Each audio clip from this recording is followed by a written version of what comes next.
Olá pessoal, eu sou André Valente, serei seu professor na disciplina de artes na área de linguagens e suas tecnologias.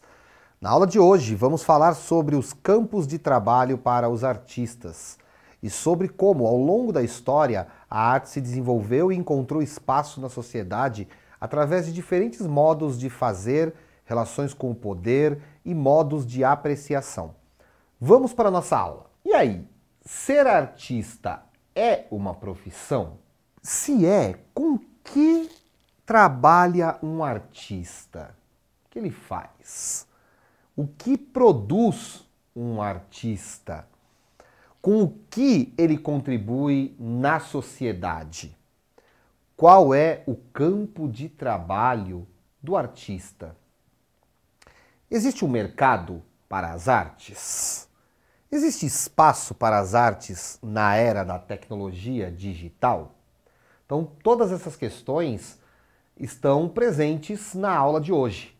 Tá? Então, nós vamos entender aí tudo isso, né? Entender se o artista ele é um trabalhador, ele produz alguma coisa, o que ele produz é útil para a gente, para a sociedade, né? E a arte ainda tem espaço na era digital? Tudo isso nós vamos refletir nessa aula. Então, vamos lá. A gente vai começar falando lá do passado, né, do Egito Antigo, da antiguidade, entre Egito, Grécia e Roma. Naquela época, os artistas, eles eram pessoas que trabalhavam principalmente para os homens mais ricos, mais poderosos daquela sociedade, principalmente os faraós, os sacerdotes, enfim, as pessoas mais ricas e principalmente os faraós. Tudo que nós conhecemos sobre a arte egípcia, né, de tudo que nós conhecemos, a maior parte está relacionada à vida dos faraós. Então ele era alguém que estava a serviço do poder,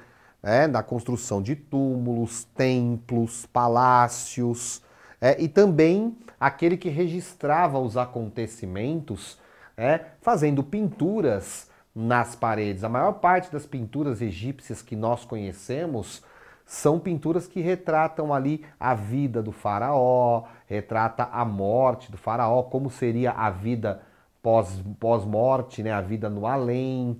Tá? Então são obras que estão ali trazendo narrativas que a gente pode, através delas, entender um pouquinho de como era a vida naquela sociedade. Tá? Então era a ideia, o artista era alguém que trabalhava e ele era considerado alguém poderosíssimo, porque o artista, através de sua obra, ele dava vida àqueles que já morreram. Então era uma arte que era considerada uma arte poderosa por ser uma arte para vencer a própria morte. Então o artista tinha esse caráter, era um trabalhador relacionado ao poder e um trabalhador que tinha esse caráter religioso por trás do seu trabalho. Já no período medieval, o artista vai continuar sendo esse trabalhador relacionado ao poder religioso e ao poder político da nobreza. Tá? Então, a sua arte vai estar fundamentalmente ligada à religião. A religião que naquela época é o cristianismo, que vai se expandir por toda a Europa. E aí nós conhecemos as grandes igrejas, desde o período românico, passando pelas grandes catedrais góticas, algumas que estão em pé até os dias de hoje, elas e os seus vitrais, os seus painéis, os seus murais, trazendo ali a mensagem religiosa, procurando catequizar as pessoas através da sua arte, através do seu trabalho. Tá? Então o artista era alguém que estava a serviço da religião, mas era alguém que estava ali trabalhando a serviço da religião. No período do Renascimento, o artista começa realmente a se profissionalizar como tal. Vai acontecer naquele momento o fenômeno do mecenato, que são os financiadores dos artistas. Então, a igreja, a nobreza e a burguesia disputavam ali pagar os artistas para trabalhar para elas. Tá? Então, a igreja pagava os artistas para decorar o seu interior com esculturas, pinturas, afrescos, murais, mosaicos, vitrais, a própria arquitetura das igrejas era uma arte, né? E tudo isso era financiado pela igreja, financiado por algum comerciante que queria se aproximar da igreja, que queria demonstrar o seu poder. Então os artistas se sustentavam através desse mecenato. Tá? As artes nesse momento vão ter uma relação muito próxima com o desenvolvimento da ciência e da tecnologia, né? Para quem se lembra de ter estudado a obra de Michelangelo, Leonardo da Vinci, os grandes mestres do Renascimento, vai lembrar que eles estudavam muito, né, a matemática, a geometria, a anatomia humana, a anatomia animal, a própria natureza, observavam a natureza, aprendiam como era a aparência das plantas, tudo isso para poder retratar de maneira fiel a essa realidade. Então vai haver uma grande aproximação entre arte, ciência e tecnologia nesse momento. Tá? E é o surgimento dos grandes colecionadores, né? Homens que não produziam arte, mas que começaram a comprar obras de arte para colecionar. Então a arte passa a ser um objeto de coleção, um objeto de desejo. E esses homens faziam as suas próprias galerias, seus próprios museus nas suas casas, nos seus palácios, como uma forma de ostentar uma riqueza, uma intelectualidade, né, para essa elite que estava se fortalecendo naquele momento. Então o artista ele passa a ser um trabalhador a serviço desses interesses relacionados aí. Então, solta a vinheta de curiosidade.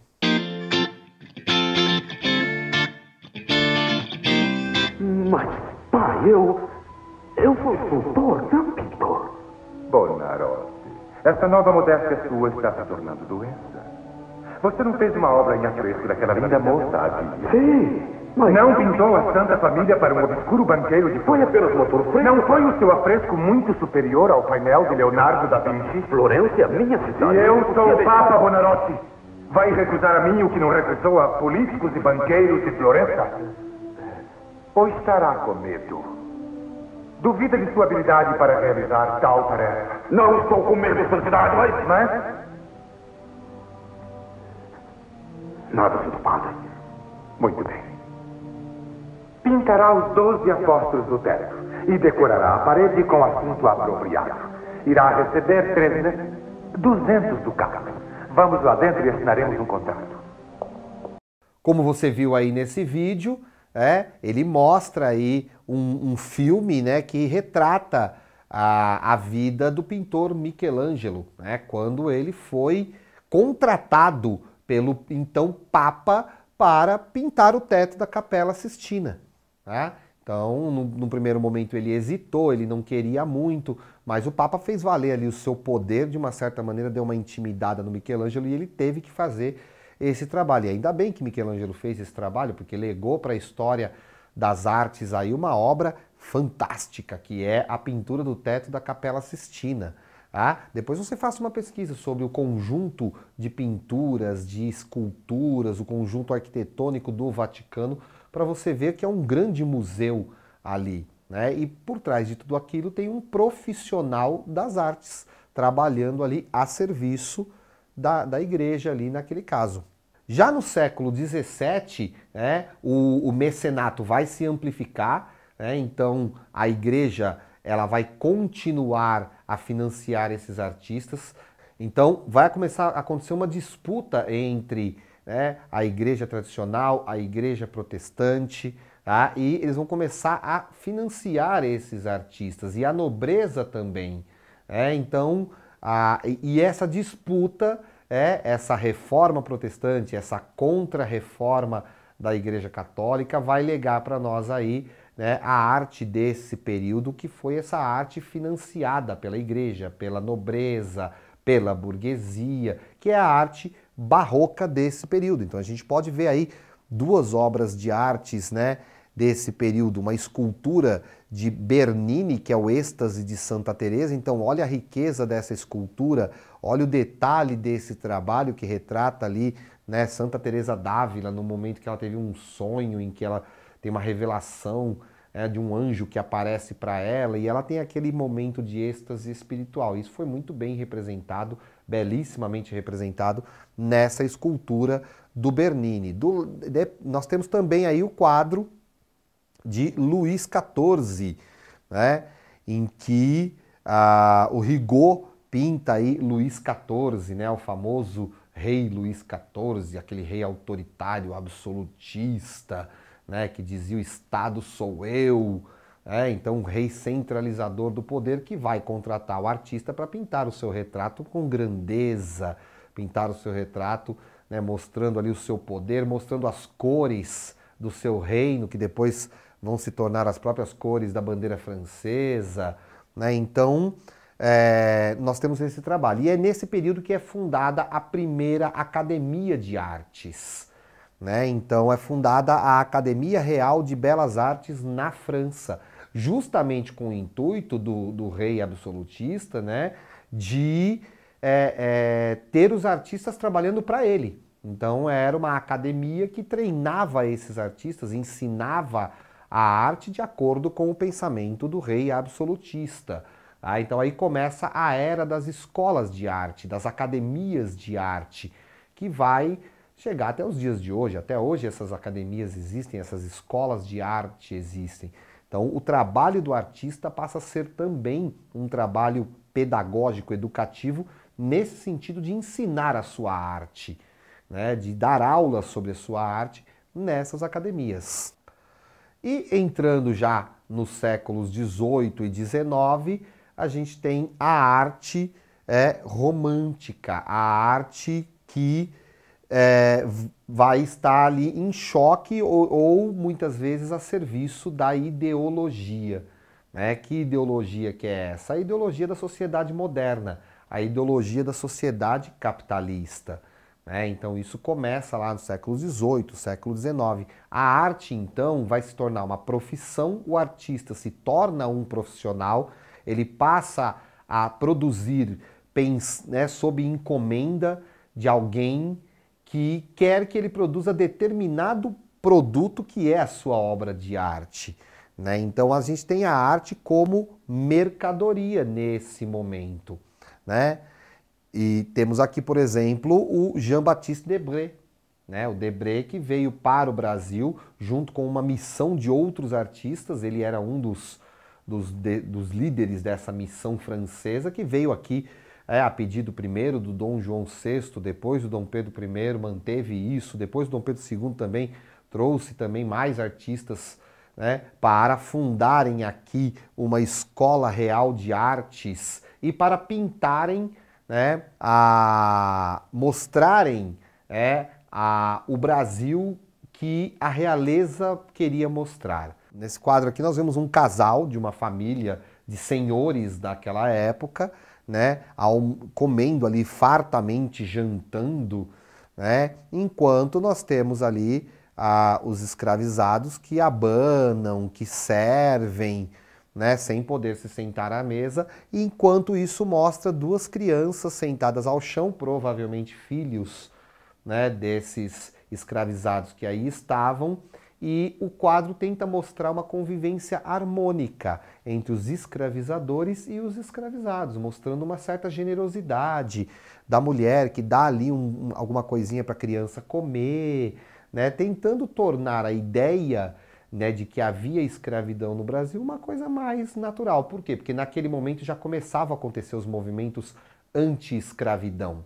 Então é nesse momento que o artista, por exemplo, da missão francesa é contratado para pintar uma obra não mais livremente pensando na sua criatividade, mas sim atendendo a um contratador, atendendo a um patrão que o contratou para ele pintar especificamente um tipo de obra. A obra de Jean-Baptiste Debré sobre o Brasil é basicamente isso, é uma obra que foi contratada para retratar uma certa ideia de Brasil. Então, vamos a uma vinheta de curiosidade.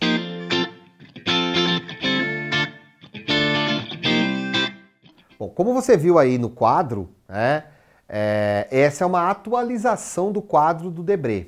Tá? Nesse novo desenho que foi feito, ele foi feito para trazer uma crítica à sociedade atual, né? Mostrando que na sociedade atual nós temos uma elite que também olha, né, para esse mundo dessa mesma maneira, né? Que houve pouca mudança nas relações sociais que existem na nossa sociedade. Se antes era a relação de escravidão, hoje é a relação de trabalho mesmo, do trabalho chamado livre, né, em que você tem ali algumas pessoas que têm a mesa farta, que têm, né, acesso a toda a riqueza que está disponível, enquanto outras têm que trabalhar muito para ter o mínimo ali, né? E esse quadro traz uma crítica também interessante, uma crítica, se no quadro do Debré eram duas crianças que estavam ali sendo, né, alimentadas ali pela senhora, para passar a ideia de uma generosidade da senhora para as crianças escravizadas, no quadro atual não são mais crianças, são cachorros, né? Mostrando aí uma certa crítica a essas pessoas que muitas vezes dão mais importância por alimentar os seus pets do que para os problemas sociais que existem na realidade. É uma crítica, é uma visão de mundo, é o artista trazendo uma discussão a partir de uma obra antiga, para trazer uma reflexão sobre a nossa própria sociedade. Esse é o trabalho do artista, né? E aqui a gente tem um outro quadro que também foi encomendado, tá? Então é o quadro de Pedro Américo, chamado Independência ou Morte. Pedro Américo, assim como Debré, também foi um artista que trabalhou muito para o Império Brasileiro. E nesse momento, esse quadro ele foi encomendado por Dom Pedro II para retratar de forma heróica o momento da independência do Brasil. Então essa cena de fato não aconteceu. Pedro Américo não estava retratando a realidade do momento da independência, mas sim uma idealização. Então foi encomendado esse quadro para criar no imaginário da sociedade uma ideia de que o gesto da independência do Brasil foi mesmo aquele grito com Dom Pedro em cima do cavalo, levantando a espada, cercado de soldados, com as pessoas olhando em volta, né? As pessoas, os trabalhadores do campo observando em volta, meio que criando uma ideia de que houve ali um processo heróico, um momento como se fosse o fim de uma batalha, uma luta pela nossa independência. A ideia é criar a imagem da grandiosidade. Então, mais uma vez, o artista ele não vai trabalhar totalmente livre, ele vai trabalhar atendendo a uma encomenda que foi feita a ele, né, para que ele pudesse retratar dessa maneira o momento histórico do Brasil. Bom, você tem mais informações sobre esse conteúdo aí nos links da sua plataforma. Dá uma olhadinha lá, tá bom? E vamos a uma reflexão sobre o que falamos até aqui. A gente não quer só comida, a gente quer comida, diversão e arte. Bons estudos e até a próxima aula.